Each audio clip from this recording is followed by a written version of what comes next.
देशातलं वातावरण आपण जर बघितलं तर त्या वातावरणाकडे बघत असताना एखादा जज जो माजी एखादा पक्षाचा पदाधिकारी असेल ते सुद्धा स्पोक्सपर्सन असेल ते तर जज झाले तर उद्या जाऊन सामान्य लोकांना न्याय मिळेल का?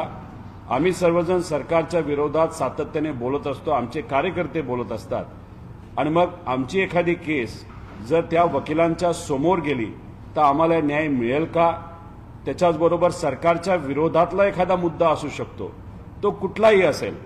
समजा आता कोल्हापूरमध्ये जी गजलक्ष्मी म्हणजे हत्तीची केस सुरू आहे तो विषय समजा त्या जजच्या समोर गेला आणि सरकारला तो हत्ती एखाद्या प्रायव्हेट कंपनीला द्यायचाच असेल तर तिथे असणारे जे काही मठ आहे नाहीतर जो काही देवस्थान आहे त्यांना न्याय मिळणार का? शेतकऱ्याची सुसाईडची एखादी केस असेल, अनेक असे काही विषय असतात जे सामाजिक असतात, ते मांडल्यानंतर एखादा जज जो पूर्वी एखाद्या पक्षाचा पदाधिकारी होता तिथं मग ती भूमिका सरकारच्या विरोधात घेतील का? असे अनेक प्रश्न तिथं निर्माण होतात. काही लोक म्हणतायत की पूर्वी काही लोकांची नियुक्ती अशा पद्धतीने झाली होती आणि मग पूर्वी जे झालं आणि आता जे होतंय याच्यामध्ये फरक काय? मला त्यांना एवढंच सांगायचंय, पूर्वीच्या काळामध्ये इलेक्शन कमिशन आपण जर बघितलं त्याच्यावर कुणीही आक्षेप घेत नव्हतं. कुणी असं म्हणत नव्हतं की इलेक्शन कमिशन हे एका पक्षाचं भूमिका घेते नाही तर बाजू घेते. ती स्वायत्त संस्था आहे आणि आज इलेक्शन कमिशनकडे आपण जर बघितलं तर अनेक वेळा असं आपल्या सगळ्यांना वाटतं, नाही तर आता असं म्हणलं जातं की या सरकार म्हणजे भाजपचं जे सरकार आहे त्या सरकारची एक बाहुली म्हणून इलेक्शन कमिशन तिथं त्या ठिकाणी काम करतंय. म्हणजे परिस्थिती बदलली, वातावरण बदललेलं, राजकारणाची स्थिती त्या ठिकाणी बदललेली आहे. त्यामुळे आरती साठेंची नियुक्ती जर जज म्हणून झाली तर उद्या जाऊन जे आपलं न्याय व्यवस्था आहे ज्याला आपण एक स्तंभ समजतो आपल्या लोकशाहीचा, त्याच्यामध्ये अशा पद्धतीने नियुक्त्या झाल्या तर उद्या लोक शंका घेऊ शकतात आणि आज या नियुक्तीवर लोक शंका घेत असतील तर मला असं वाटतं आणि आम्हा सगळ्यांना असं वाटतं की या बाबतीत सरकारने आणि आपले सीजीआय जे आहेत त्यांनी त्या बाबतीत योग्य असा निर्णय घेऊन हे नाव वगळावं अशी विनंती आम्ही सर्वजण तिथं करत आहोत. काही प्रश्न?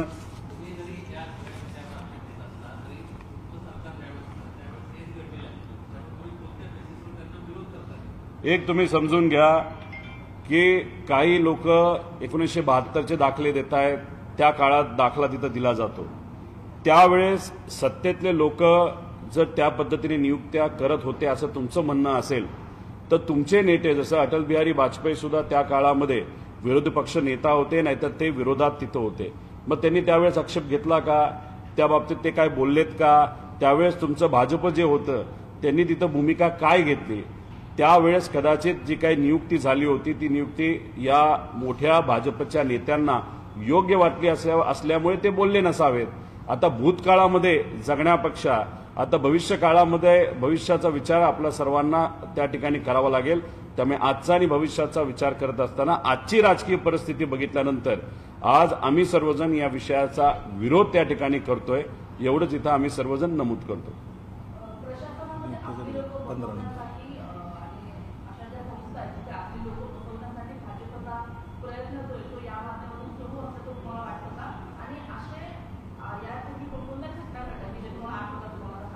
नाही, मला एवढंच सांगायचं आहे की समजा जेव्हा राष्ट्रवादी शरदचंद्र पवार या पक्षाचा जो काही निकाल आहे तो गेले अनेक वर्ष अजून लागलेला नाही.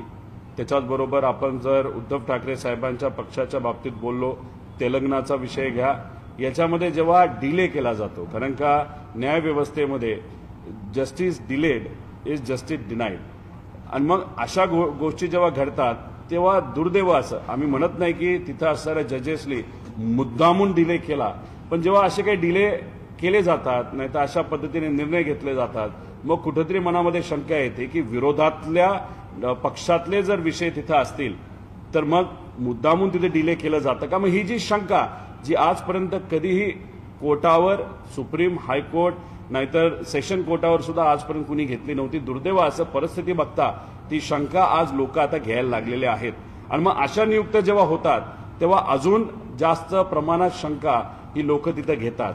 त्याच्याचबरोबर 2015 नंतर आपण बघितलं तर अशा अनेक नियुक्त्या आहेत गोगोई साहेबांपासून सगळी की जे भाजपकडनं त्या ठिकाणी केल्या गेल्या. त्यामुळे हे सगळं जे काय आहे ते सगळं बघितल्यानंतर कुठेतरी एक मनामध्ये शंका वाटते, एवढंच या ठिकाणी म्हणतो. आणि आता उज्ज्वल निकम साहेब हे स्वतः पीपी आहेत, पब्लिक प्रॉसिक्युटर आहेत आणि आज ते राज्यसभेचे सदस्य सुद्धा झालेत. ठीक आहे, त्यांचं अभिनंदन तिथं करतो. पण मग ते जेव्हा भूमिका पीपी म्हणून आता याच्या पुढे घेतील तेव्हा काही प्रमाणात काही लोक शंका घेऊ शकतात जर एखादा विषय सरकारच्या विरोधात असेल. त्यामुळे ज्युडिशरीमध्ये, न्यायव्यवस्थेमध्ये शंका जर लोक घ्यायला लागले तर ते फार घातक होऊ शकतं असं आम्हा सगळ्यांना तिथं वाटतं. त्यामुळे विनंती करतो की या बाबतीत सरकारने योग्य तो निर्णय घ्यावा आणि हे जे काय झालेलं आहे त्याला रिव्हर्स करता आलं तर ते नक्कीच योग्य आहे.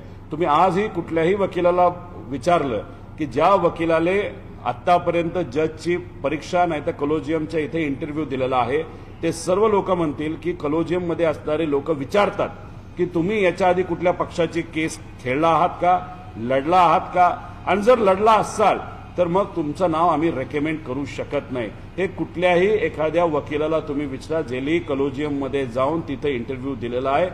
56 ते 60 लोकांना तिथं रिजेक्ट केलं गेलं आणि ही 3 नावं पुढे आपल्या सर्वांसमोर आलेली आहेत. म्हणजे 60 लोकांना रिजेक्ट केल्यानंतर ही 3 नावं पुढे आलेली आहेत असं आम्हाला समजतं.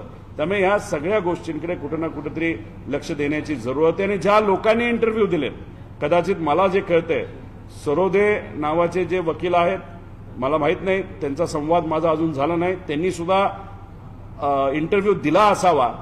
मग त्या इंटरव्ह्यूमध्ये काय घडलं हे कदाचित ते जास्त स्पष्टपणे आपल्या सर्वांना सांगू शकतील.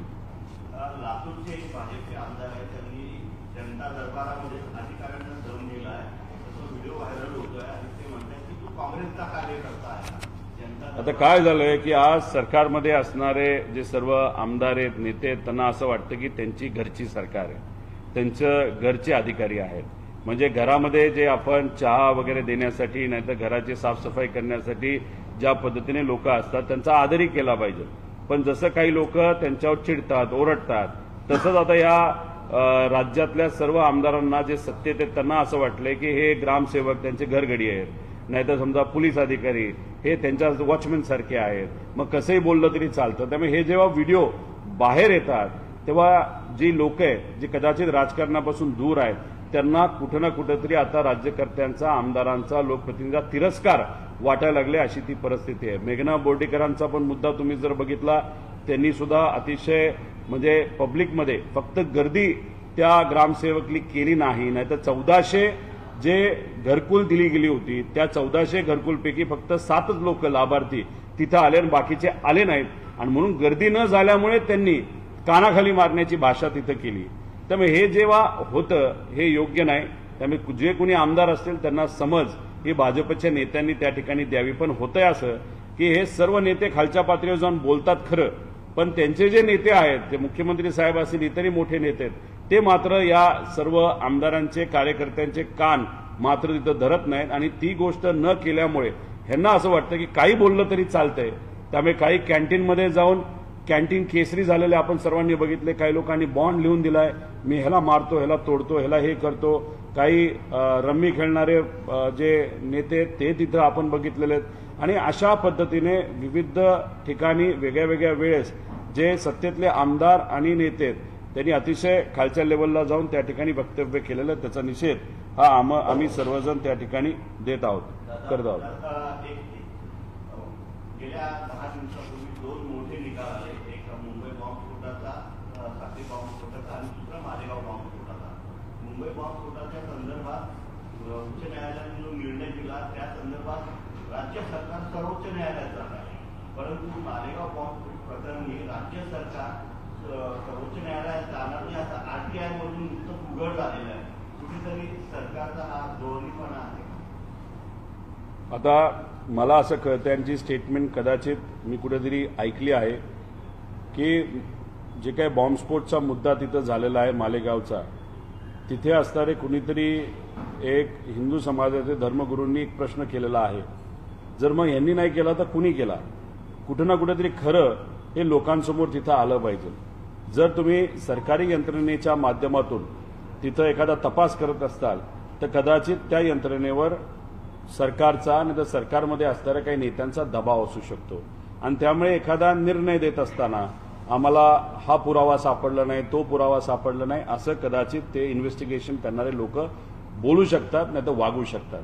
त्यामुळे खऱ्या अर्थाने कुणी हे केलं, हे काय, कुणी त्याच्या मागे कोण होतं, कोणाचं षडयंत्र होतं, हे जर बघायचं असेल तर आपल्याला न्यायव्यवस्थेकडे तिथं जावं लागेल.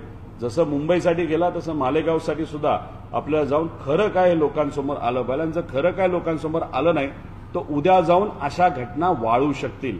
त्यामुळे कोण जबाबदार आहे ते न्यायव्यवस्था ठरवू द्या, पण कोर्टात जाऊन न्यायव्यवस्थेच्या माध्यमातून सखोल चौकशी या बाबतीतली झाली पाहिजे.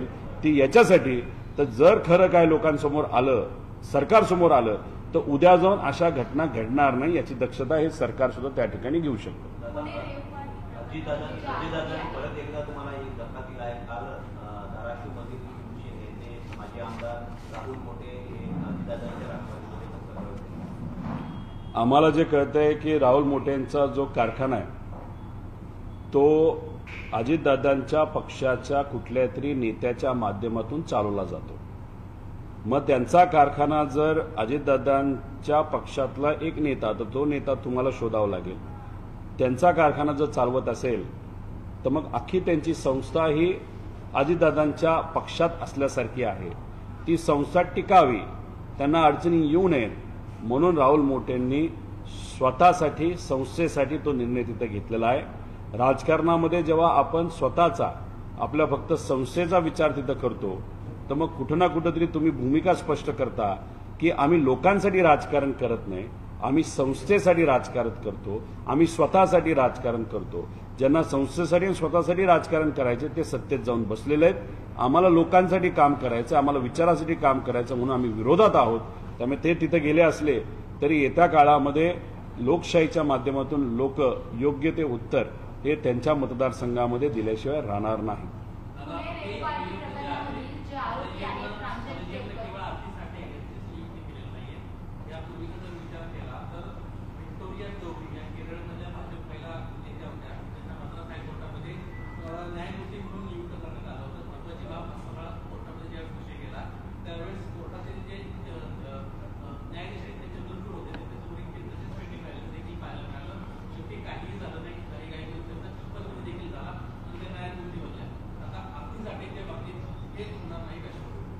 बघा, आरती साठेंचा विषय आत्ता आजच्या काळामध्ये पुढे आलेला आहे.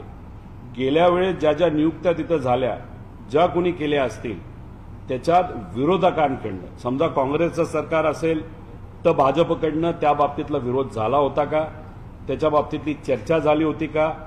मग कदाचित त्यावेळेस झालेल्या नियुक्त्या ह्या भाजपला, भाजपच्या नेत्यांना योग्य वाटल्या असतील, कुणी त्याचा तिथं विरोध केला नाही. आता आम्ही आजच्या काळामध्ये आजची राजकीय परिस्थिती आणि पार्श्वभूमी बघता ज्या लेवलला राजकारण चाललेलं आहे, म्हणजे इलेक्शन कमिशन हे स्वायत्त संस्था असताना भाजप स्वतःच्या एखाद्या डिपार्टमेंटसाठी इलेक्शन कमिशनला आज वापरतंय आणि त्याच्यात तुम्ही जर बघितलं तर हे पूर्वी होत नव्हतं. तसंच आम्हाला भीती अशी वाटते की अशा पद्धतीने जजेसच्या नियुक्त्या जर झाल्या, अशा व्यक्तींना तिथं घेतलं गेलं ज्यांनी पक्षाची भूमिका ठामपणे मांडलेली आहे, तर उद्या जाऊन आजच्या राजकारणाकडे बघता तिथं न्यायव्यवस्थेच्या माध्यमातून विरोध हा केला, न्याय हा सामान्य लोकांना आणि विरोधातल्या लोकांना दिला जाईल असं आम्हाला वाटत नाही. राहिला प्रश्न एखादा विषय कोर्टात पूर्वी गेला असेल तर सहसा जर आपण बघितलं तर जजेसच्या बाबतीतला एखादा निर्णय जर कोर्टात गेला तर जजेसच्या विरोधात, नाहीतर जी काय प्रक्रिया कॉलेजियमची आहे त्याच्या विरोधात कुठेही निर्णय कुठलंही कोर्ट तिथं देत नसतं. आणि शेवटी तो विषय त्यांचा अंतर्गतला विषय असतो. विषय आज आम्ही का मांडत आहोत, कॉलेजियमने नावं दिली असली तरी मग इंटरव्ह्यू, आता आम्हाला तो अधिकार नाही की काय पद्धतीने इंटरव्ह्यू झाला, कोण ते 60 लोक होते ज्यांना तिथं रिजेक्ट केलं गेलं, त्याच्यामध्ये कुठल्या कुठल्या भूमिका घेणारे लोक होती का, काही असे होते की जे कुठलीच भूमिका कुठल्याही पक्षाच्या बाजूने आजपर्यंत दिले नाही, मग त्यांच्यावर अन्याय झाला का, मग हीच तीन नावं पुढे का आली, मग त्याच्यामध्ये नियुक्त्या करत असताना डिले का झाला, मग सुप्रीम कोर्ट असं होतं का, सुप्रीम कोर्ट काही चांगल्या जजेसची नावं पुढे करत होतं पण मग सरकार मुद्दामून डिले करत होतं त्या जजेसच्या नियुक्त्या देण्यासाठी, नाहीतर सरकारकडनं वेळ लावला जात होता आणि म्हणून एवढा मोठा डिले झाला आणि मग कुठंतरी कॉम्प्रोमाइज झालं का अशी भीती तिथं आम्हा सर्वांना वाटते. पण न्यायव्यवस्थेवर आमचा सगळ्यांचा विश्वास आहे, फक्त सरकारवर मात्र तिथं विश्वास नाही. त्यामुळे सरकारने या बाबतीत आम्ही पारदर्शक आहोत, आम्ही योग्य अशी सिस्टम तिथं चालवतो हे कुठेतरी दाखवण्याची आज खरी वेळ आहे. तशा पद्धतीने हे सरकार निर्णय घेईल का असा प्रश्न तिथं आम्हा सगळ्यांना वाटतो. सध्या दोन मुद्दे फार मोठे गाजत आहेत, कोल्हापूर हत्ती प्रकरण असो किंवा कबूतरखाना, तुमची भूमिका काय? आम्ही परंपरेच्या बाजूली आहोत.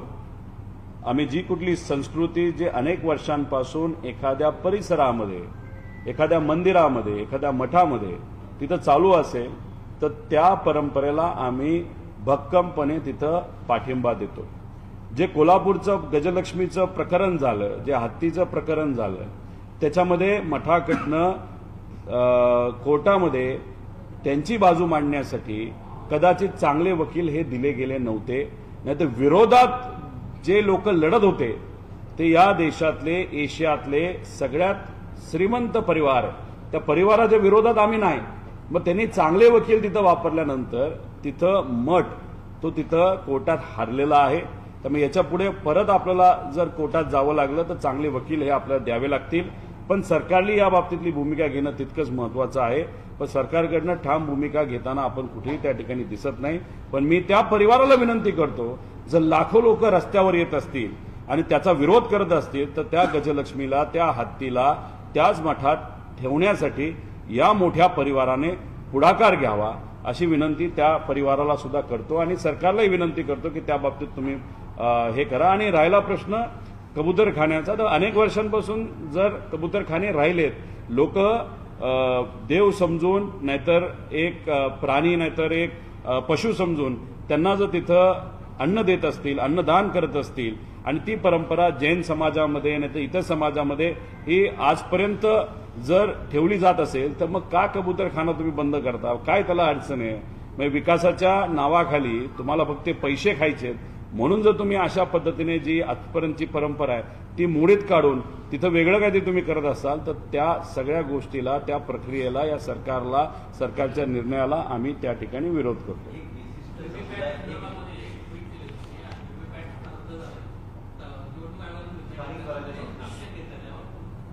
लोकसभेचं इलेक्शन, विधानसभेचं इलेक्शन आणि त्यानंतर आजपर्यंत इतर राज्यांमध्ये झालेलं इलेक्शन आपण जर बघितलं आणि त्याच्याचबरोबर खास करून विधानसभेचं इलेक्शन झाल्यानंतर तिथं जी काय प्रक्रिया ही फॉलो केली गेली होती, नावं काढली गेली होती, नावं ऍड केली गेली होती, ईव्हीपॅटवर आपण जर बघितलं तर प्रिंट वेगळंच काहीतरी निघायचं आणि परवा ईव्हीपॅट मोजण्यासाठी आमचे काही पुण्यातले उमेदवार जेव्हा गेले तेव्हा व्हीव्हीपॅट हे काढून बाजूला ठेवलं होतं. म्हणजे व्हीव्हीपॅट असताना एवढा गदारोळ झाला असेल, एवढ्या शंका जर निर्माण तिथं झाल्या असतील तर मग येणारे जे काही इलेक्शन आहेत, जे आपण लोकल बॉडी इलेक्शन तिथं म्हणतो, स्थानिक स्वराज्याचे इलेक्शन तिथं म्हणतो, त्याच्यामध्ये व्हीव्हीपॅट नसेल, एक तर आमचा त्या ईव्हीएम मशीनवर विश्वास नाही, व्हीव्हीपॅट असल्यामुळे थोडासा विश्वास त्या मशीनवर आम्ही ठेवू शकतो आणि ते जर तिथे ठेवणार नसताल हे योग्य नाही. उद्या कदाचित असं होऊ शकतं, इलेक्शन कमिशन म्हणेल की बाबांनो विरोधकांना त्या ईव्हीएमवर जागा नाही, सत्तेतली जी चिन्ह आहेत तेवढीच आम्ही ठेवणार, विरोधकाला आम्ही काही तिथं जागा देणार नाही, अशा लेवलला सुद्धा इलेक्शन कमिशन येत्या काळामध्ये जाऊ शकतं. ते भाजपचं एक वेगळा विभाग झालाय असं आमच्या सगळ्यांच्या मध्ये. इलेक्शन कमिशन हे स्वायत्त राहिलं नाही, पूर्णपणे त्याच्यावर दबाव हा भाजपचा आणि सत्तेतल्या लोकांचा आहे. आपल्याला वाटेल तसं तुम्ही इलेक्शन कमिशनला तिथं वागवता, वाटेल तसं तिथल्या असणाऱ्या अधिकाऱ्यांना तुम्ही वापरता, वाटेल तसे नियम तुम्ही तिथं करता. की पूर्वी जे काही व्हीव्हीपॅट नाही तर मशीन ठेवण्याचा नियम समजा एखाद काळाचा होता, तो बदलून तुम्ही असं सांगितलं की आम्ही तुम्हाला सीसीटीव्ही फुटेज देणार नाही, आम्ही हे देणार नाही, ते देणार नाही. म्हणजे आम्ही जेव्हा तिथं एखादी गोष्ट मागतो लगेच दुसऱ्या दिवशी जीआर येतो की ही गोष्ट आम्ही याच्या पुढे देऊ शकत नाही. त्यामुळे इलेक्शन कमिशनवर आम्ही पूर्णपणे शंका घेत आहोत आणि या येणाऱ्या इलेक्शनमध्ये जर व्हीव्हीपॅट नसेल तर हे इलेक्शन कसं होईल, कशा पद्धतीने होईल याच्यावर नक्कीच आता आम्हाला भीती वाटायला लागलेली आहे. तुम्ही जर बिहारमध्ये बघितलं तर तेजस्वी यादव जो विरोधी पक्ष नेता आहे त्याचंच नाव जर तिथं मतदार यादीमध्ये नसेल तर मग केवढं मोठं आहे. तिथं 60 लाख लोकांची नावं कमी गेली आहेत. म्हणजे ज्या मतदारसंघामध्ये जे काही लीड हे कदाचित विरोधी पक्षाला मिळू शकलं असतं. समजा एखाद्या ठिकाणी 20,000 आहे, एखाद्या ठिकाणी 30,000 आहे, एखाद्या ठिकाणी 8,000 आहे, तसेच 8,000, 30,000, 25,000, 20,000 असं मतं कापत गेले. 60 लाख लोकांची नावं ही कमी झाली. त्यांनी कारण काय दिले की यांच्याकडे पुरावा नाही. या देशामध्ये 30 ते 40% लोकांना तुम्ही विचारण, खास करून आदिवासी समाज, भटक्या विमुक्त समाज, जे कुणी फिरून स्वतःचं पोट आजपर्यंत त्यांनी भरलेलं आहे, ज्याच्यामध्ये धनगर समाज सुद्धा आपण जर घेतला तर त्यांच्याकडे पुरावा, या देशातला नागरिक असल्याचा पुरावा फक्त ते वोटिंग आयडी एवढंच आहे. तुम्ही जर अजून पुरावे मागायला गेला तर या समाजाला तिथं मतदानाचा अधिकारच मिळणार नाही. जे बिहारमध्ये घडलं ते या महाराष्ट्रामध्ये सुद्धा घडू शकतं असं आम्हाला तिथं वाटतं. त्यामुळे तेजस्वी यादव, काँग्रेस आणि सर्व इंडिया आघाडीचे लोक आज ज्या पद्धतीने बिहारसाठी लढत आहेत, आमचा पूर्णपणे त्या विषयाला पाठिंबा आहे. कारण बिहारनंतर आता महाराष्ट्रात सुद्धा त्या सगळ्या गोष्टी होऊ शकतात आणि कदाचित या लोकल बॉडी इलेक्शन पासूनच त्याची सुरुवात ही होऊ शकते. पालिका निवडणुका जवळ आलेल्या असताना काल उद्धव ठाकरेंनी पदाधिकाऱ्यांची बैठक घेतली आणि स्वबळाचा म्हणजे सर्व जागा लढायच्या असं सांगितलेलं आहे. कुठेतरी पालिका निवडणुकीत इंडिया आघाडी असेल किंवा मनसे असेल सोबत येणार का, किंवा येणार असेल तर कसं लढणार, किंवा नाही येणार तर का नाही. इलेक्शन कदाचित डिसेंबर महिन्यामध्ये महानगरपालिका मुंबईची तिथं होऊ शकतात. टप्प्याटप्प्याने कदाचित जिल्हा परिषद, पंचायत समिती हे नोव्हेंबर नाही तर डिसेंबर सुरुवातीला होऊ शकतात आणि लगेच नंतर आपण जर बघितलं तर 3 महिन्यामध्ये सर्वच लोकल बॉडी इलेक्शन हे होऊन जातील. आता याच्यामध्ये आपण आज जर विचारलं की त्यांनी तसं का स्टेटमेंट केलं, कुठल्याही पक्षाच्या बैठकीमध्ये हे स्टेटमेंट केलं जाणार की आपल्याला स्वबळावर लढायचंय, त्या पद्धतीने तयारी करा आणि मग नंतर वाटाघाटी होतात. त्यामुळे कालचं त्यांचं जे स्टेटमेंट आहे ते कार्यकर्त्याला चार्ज करण्यासाठी ते स्टेटमेंट होतं. पण वाटाघाटी हे मुंबई महानगरपालिकेमध्ये 100% होणार. त्याच्यामध्ये समीकरण हे बदलले जाणार, वेगळे समीकरण हे लावले जाऊ शकतात. महाविकास आघाडीमध्ये सुद्धा वेगळे समीकरण आपल्या सर्वांना बघायला मिळतील. कारण हे इलेक्शन मुंबईचं फार महत्वाचं आहे. कारण आमच्या सगळ्यांचं ठाम मत आहे की भाजप मुंबईचं महत्व हे कमी करत आहे. स्वायत्त महाराष्ट्राची चळवळ जेव्हा त्या ठिकाणी झाली होती तेव्हा मुंबईला वेगळं करण्याचा प्रयत्न त्या काळामध्ये तिथं झाला होता. 107 ते 8 लोकांनी बलिदान दिल्यानंतर मुंबई आपल्या महाराष्ट्रात तिथं राहिलेली आहे. आमची भीती आहे की मुंबईचं अजून महत्व कमी केलं जाईल आणि गुजरातच्या अहमदाबादचं नाही तर त्या भागातल्या जे काही गिफ्ट सिटी आहे त्याचं महत्व हे वाढवलं जाईल. त्यामुळे मुंबईच्या अस्मितेसाठी, मुंबईच्या ताकदीसाठी, मुंबईच्या आर्थिक प्रगतीसाठी आपल्याला मुंबईमध्ये सत्ता, चांगल्या विचाराची, मराठी संस्कृतीला ताकद देणाऱ्या पक्षांची सत्ता या महाराष्ट्रामध्ये आणि खास करून मुंबईमध्ये आणणं अतिशय महत्वाचं आहे. भाजप जर चुकून आलं तर मग हा जो मराठी अमराठी वाद हा अजून जास्त वाढू शकतो आणि तो जो वाढून द्यायचा नसेल तर मग आपल्या महाविकास आघाडीच्या घटक पक्ष नाही तर महाविकास आघाडी म्हणून इथं सत्ता आणणं फार महत्वाचं आहे.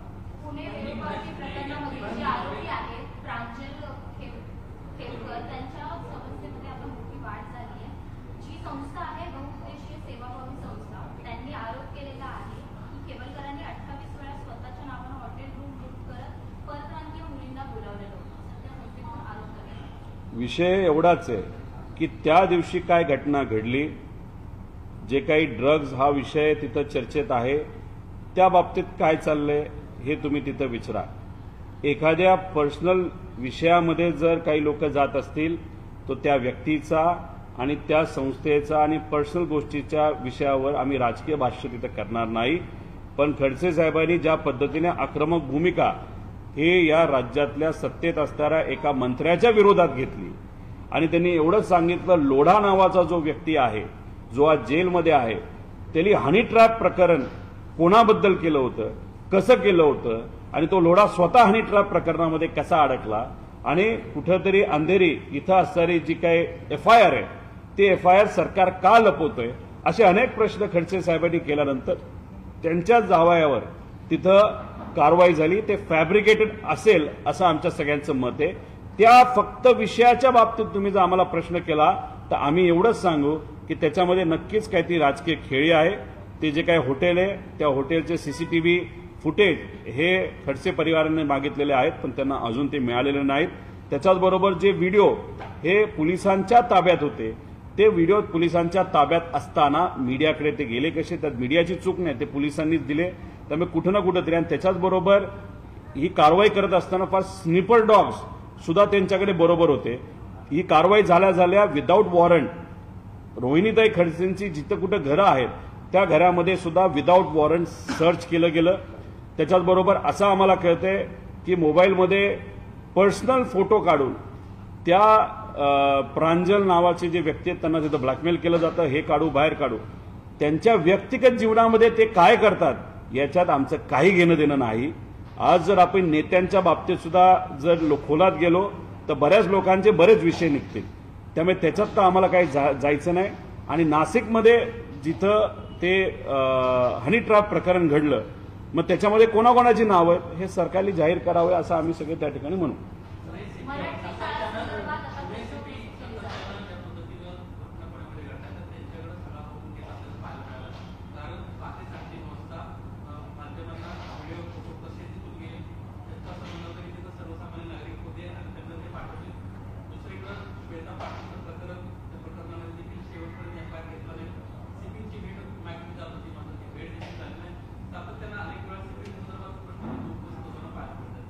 सीपी ज्या पद्धतीने वागत आहेत त्या पद्धतीकडे आपण बघितलं, नाहीतर त्यांच्या काही ऍक्शन्सकडे आपण जर बघितलं, त्यांच्या निर्णयाकडे आपण जर बघितलं, तर कुठंतरी ते भाजपची बाजू सातत्याने तिथं मांडत असताना आपण सगळेजण बघू शकतो. भाजपचा नाही तर सत्तेतल्या लोकांचा एखादा विषय असेल तर त्या बाबतीत नक्कीच सहकार्य हे सीपी साहेबांकडनं दिलं जातं. आणि त्यांचा आजपर्यंतचा जो प्रवास आपण बघितला तर त्यांनी जी जी काय भूमिका घेतलेली आहे ते कुठं ना कुठंतरी भाजपच्या बाजूची भूमिका आहे अशी लोकात चर्चा सुरू झालेली आहे. जेव्हा सीपी एवढ्या मोठ्या पदाचा व्यक्ती एका बाजूनीच निर्णय नाही तर भूमिका घेत असेल आणि त्याच्यावर लोक शंका घ्यायला लागले, तसंच आमचं म्हणतं आहे की या आरती साठेच्या विषयाच्या बाबतीत सुद्धा तिथं होऊ शकतं. सीपी साहेबांची एवढीच तिथं लोकांची अपेक्षा होती की जेव्हा त्या मातंग समाजाच्या 3 मुली आंदोलनासाठी स्वतःच्या हक्कासाठी सीपी ऑफिसला 13 तास बसल्या होत्या, तर सीपी साहेबांनी वेळ काढून तिथं यायला पाहिजे होतं, त्यांचं म्हणणं ऐकून घ्यायला पाहिजे होतं. जे काही करायचं त्यांनी ते करायला पाहिजे होतं. ठीक आहे, त्यांचा तो तिथं विषय ऐकून तर घ्यायची भूमिका तिथं घ्यायला पाहिजे होती. छत्रपती संभाजीनगरवरनं ही लोक आली कशी पोलिसांची, ते कोणाच्या मागे होते, त्याच्यामध्ये कोण तो माजी पोलीस अधिकारी होता, तो कोणाच्या जवळ आहे. आता उद्या छत्रपती संभाजीनगरला गेल्यानंतर तिथे असणाऱ्या सीपींना आम्ही हे सगळे प्रश्न विचारणार आहोत. पण कुठं ना कुठंतरी याच्यामध्ये काहीतरी काळबेरं आहे. अहो, ह्या सीपी साहेबांनी जेव्हा पहिल्यांदा काही मोकोका असणाऱ्या गुंडांची परेड काढली, आम्ही त्याचं स्वागत केलं. आणि पण दुसऱ्याच दिवशी मोकोकामध्ये ज्या लोकांची तुम्ही परेड काढली ते लोक सीपी ऑफिसला येताना काळ्या गाडीमध्ये जर रील करत असतील तर त्याच्यावरून आपण काय समजायचं? म्हणजे या सीपी साहेबांचा खराच कंट्रोल त्या शहरावर आहे का? कोयता गँग मोठ्या प्रमाणात वाढत चाललेली आहे, क्राईम हे शहरामध्ये तिथं वाढत चाललेलं आहे. आणि काही ठिकाणी तर असंच दिसतंय की पोलीस प्रशासनातली काही पोलीस अधिकारीच तिथं लोकांना सांगून खोट्या केसेस करा आणि त्याच्यामध्ये आपण मांडवली करू, अशी सुद्धा काही प्रकरणं हे तिथं झालेले आहेत. पोलीस प्रशासनामध्ये सगळेच 100% पोलीस अधिकारी खराब आहेत असं आम्ही म्हणणार नाही, पण ठराविक लोक राजकीय हस्तक्षेपाला बळी पडून राजकीय दबाव त्यांच्यावर असल्यामुळे कुठं ना कुठेतरी ते राजकीय भूमिका घेताना आपल्या सगळ्यांना दिसतात. हे मात्र फार धोकादायक आहे आणि अशा पोलीस लोकांमुळे पोलीस प्रशासनाचं नाव आज तिथं कुठेतरी खराब होत आहे असं आमच्या सगळ्यांचं मत आहे. शताब्दी वर्ष आहे आणि शताब्दी वर्षात देशातल्या पाहुण्यांना बोलावण्यात येते, विशेषतः पाकिस्तानला बोलावण्यात येते. परंतु तुर्की असेल, अफगाणिस्तान, पाकिस्तान असेल, बांगलादेश असेल, त्यांना मात्र बोलावण्यात येत नाहीये. जे मोठे कार्यक्रम होणार आहे त्यामध्ये कसं बघता याकडे? कारण आपण त्यांच्याशी जे संबंध आहेत ते वाढवण्यासाठी म्हणून चांगले करण्यासाठी प्रयत्न करायला पाहिजे, परंतु त्यांना बोलावण्यातच येत नाही अशा कार्यक्रमांना. कार्यक्रम कोण घेत होते? RSS करते. बघा, RSS ही अशी संस्था आहे ज्यांच्याशी आमचं काही घेणं देणं नाही. ती संस्था काय करते, कोणाला बोलवते, याच्यावर आम्ही कुठेही भाष्य तिथं करणार नाही.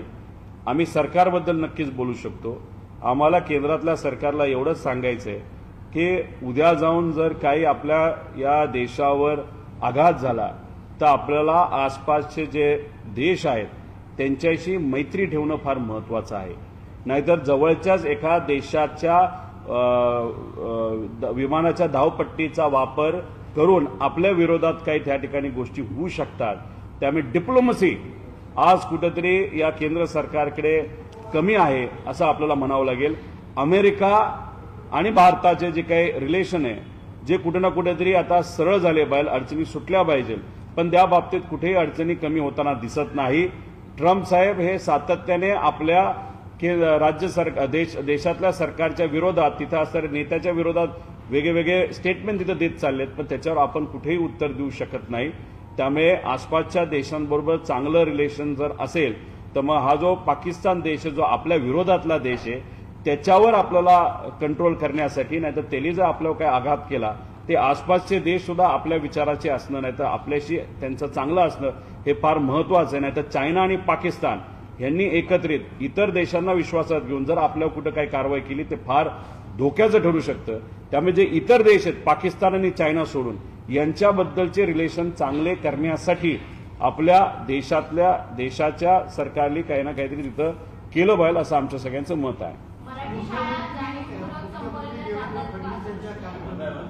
हा मराठी शाळा आता जाणीवपूर्वक संपवल्या जातात का महानगरपालिकेकडून? आणखी एक समजले की माही परिसरामधली जी शाळा आहे त्याच्यावरती 4 वर्षांपूर्वीच महानगरपालिकेने 5 कोटी इतका खर्च केलेला आणि आता पुन्हा 4 वर्षांपर्यंत ती अत्यंत धोकादायक अशी इमारत सांगितली जाते महानगरपालिकेने.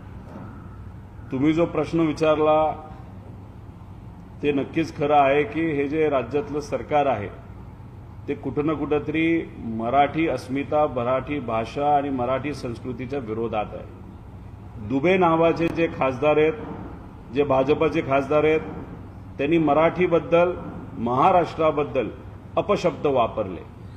त्यांचा विरोध प्रत्येक मराठी माणसाने या महाराष्ट्रामध्ये केलेला आपण सर्वांनी बघितलं. आम्ही त्यांचा विरोध तिथं केला.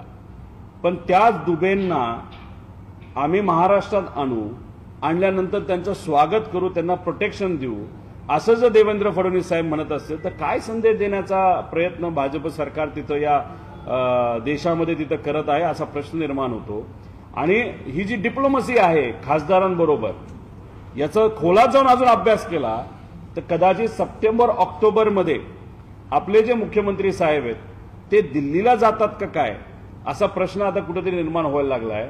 कारण का मराठीला सोडून जो व्यक्ती मराठीच्या विरोधात बोलतो त्याला तुम्ही स्वागत करता, म्हणजे देवेंद्र फडणवीस साहेबांनी खासदारांबरोबर डिप्लोमसी सुरू केली असं आपल्याला म्हणावं लागेल. म्हणजे काही ना काहीतरी बदल येत्या काळामध्ये होतील असं कुठेतरी आपल्या सर्वांना म्हणावं लागेल. कल्याणचा विषय माहिती आहे का?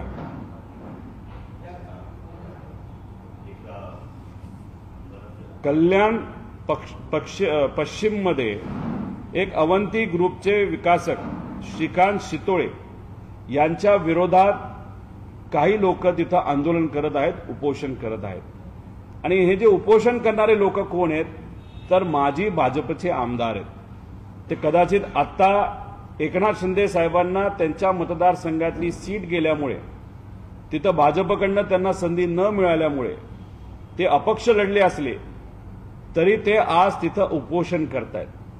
त्याच्याचबरोबर आम्हाला असं कळतंय की हे जे श्रीकांत शितोळे आहेत ते सत्तेमध्ये असणाऱ्या एकनाथ शिंदे साहेबांच्या पक्षातल्या कुठल्या तरी नेत्याच्या जवळचे कार्यकर्ते आहेत, नाहीतर व्यावसायिक आहेत.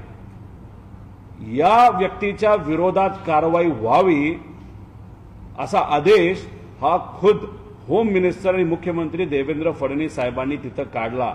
आणि हा आदेश त्यांनी काढला असताना सुद्धा अजूनपर्यंत श्रीकांत शितोळेच्या विरोधात कारवाई झाली नाही. आम्हाला असं वाटत होतं की आम्ही जेव्हा एखादा मुद्दा मांडतो नाही तर पोलीस प्रशासनाला विनंती करतो, आमची विनंती ऐकली जात नाही. पण कल्याण पश्चिममध्ये आपण जर बघितलं तर मुख्यमंत्र्यांनी दिलेले आदेश सुद्धा तिथं असणारे पोलीस प्रशासन ऐकत नसेल तर बघा पोलीस प्रशासनाचे काय घमंड, नाही तर काय तिथं कारनामे या महाराष्ट्रामध्ये तिथं आहे. म्हणजे होम मिनिस्टरचं सुद्धा कल्याण पश्चिममध्ये तिथं ऐकलं जात नाही. या श्रीकांत शितोळेच्या विरोधात तिथं कारवाई केली जात नाही. तिथं जे आंदोलन चाललंय याच्याबद्दल सरकारला माहिती आहे. त्या आंदोलनाची दखल ही सरकारने घ्यावी आणि तिथे असणारे जे लोक आहेत ज्यांनी त्या विकासकाकडे त्यांची घरं बुक केलेली आहेत त्यांना न्याय सरकारच्या माध्यमातून दिलाच गेला पाहिजे अशी आमच्या सगळ्यांची मागणी आहे.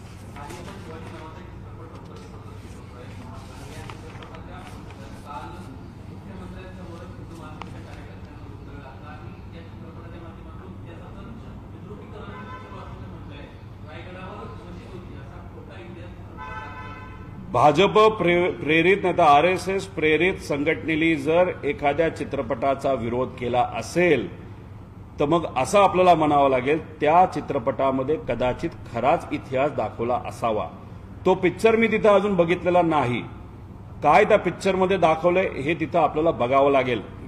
कारण RSS नाही तर BJP प्रेरित जी लोक आहेत ते नेहमी खोटाच इतिहास लोकांपर्यंत आणण्याचा प्रयत्न सातत्याने तिथे करतात. त्यामुळे एखाद्या पिक्चरच्या विरोधात ते करत असतील तर नक्कीच तो पिक्चर आपण बघितला पाहिजे. खरं काय हे आपण सर्वांनी समजून घेतलं पाहिजे. त्यामुळे मी स्वतः जेव्हा केव्हा संधी मिळेल तेव्हा तो पिक्चर बघेल आणि तो पिक्चर बघितल्यानंतर काही इतिहासकारांशी बोलून त्या बाबतीत जास्त स्पष्टपणे बोलू शकतो. पण सेन्सर बोर्डची पण मान्यता त्याला आहे आणि कदाचित तो पिक्चर भारताच्या बाहेर सुद्धा अनेक ठिकाणी हा ऑफिशियली तिथं पाठवण्यात आला होता. त्यामुळे 1-2 लोक विरोध करत असतील त्यामुळे एखादा पिक्चर जर योग्य असेल आणि इतिहासकारांचा जर त्याला आणि खऱ्या इतिहासकारांचा कारण का भाजप प्रेरित पण इतिहासकार आहेत स्वघोषित इतिहासकार आहेत त्यांचा मी म्हणत नाही. समजा आपले जयसिंगभाऊ पवारांचा असेल आता अजून 1-2 जणांचा असेल ज्यांना खरा इतिहास मिळेल या लोकांनी त्याच्यावर वक्तव्य करावं एवढीच विनंती त्यांना त्या ठिकाणी मी करतो.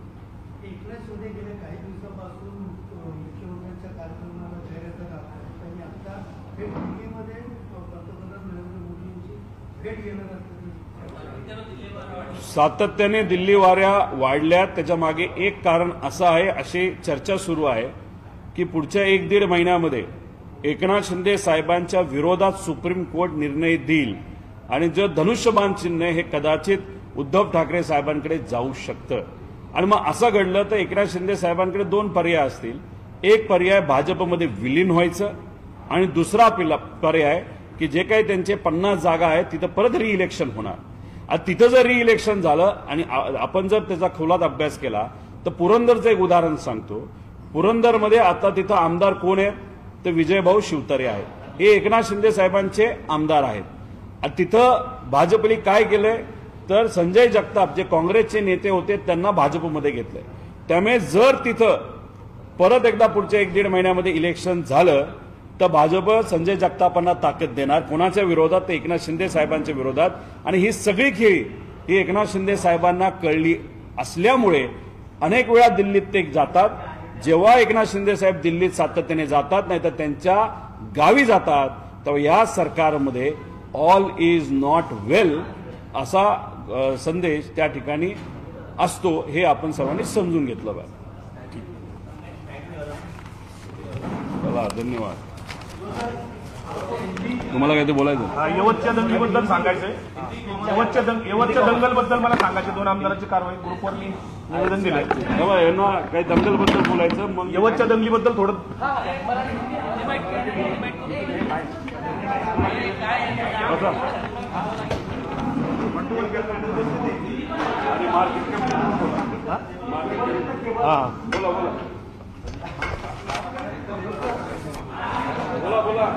आज